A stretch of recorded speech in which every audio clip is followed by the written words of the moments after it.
Well, I believe, this is a time for us in the great city of Newark to have more women representation in the leadership of this city and the Newark Municipal Council in particular. I'm very proud to have supported Ms. Shanique Spates, African-American woman who's been elected and re-elected to our Newark Public Schools Advisory Board. She's the mother of 5. Her and her husband are very involved in the Central Ward Democratic Party. Her husband's actually the chairman. And Shanique is someone that has strong ties in the Central Ward community and has served, that community for quite some time. Well, I believe the 4 individuals that are objecting to this actually had their own candidate that they wanted to bring up the same way that Ms. Spates was introduced as a candidate. And I think, they were upset because, John Sharp James was not selected as the replacement for Donald Payne Jr. We followed the advice of the clerk in our council in introducing Ms. Spates as a candidate.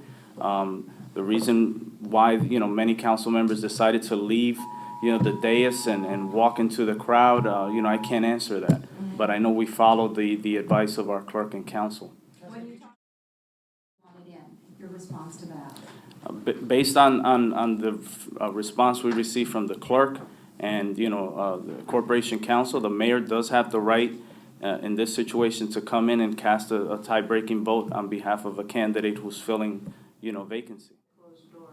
I think so. If you look at the individuals that were at the council meeting yesterday in the audience, many of them were there with the expectation that the candidacy of the individual that was not successful was going to be presented at the council meeting last night.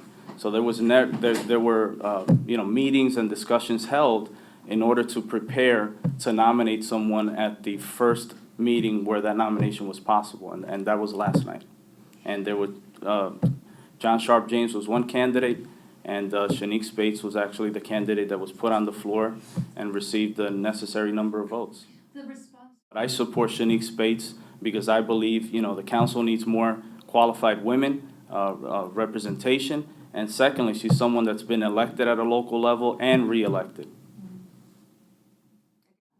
I can't answer about what happened in the past, but I can tell you that in the case of a vacancy, the council does have, the authority to fill that vacancy. And there is no law in the state of New Jersey which regulates municipalities to consider the next highest vote getter. We have a lot of discretion in terms of who we can appoint to fill that vacancy. And in this case, a number of us on the council felt that we needed to have more qualified women representing us. Let me just say that Ms. Spates had set up a meeting and met with me and expressed her interest in filling that vacancy. I was one of 4 on the council to support her. I can't answer or attest to the fact whether or not she reached out to the other council members, but once I interviewed and met with her and I had worked with her in the past, I was very confident that she was a good candidate.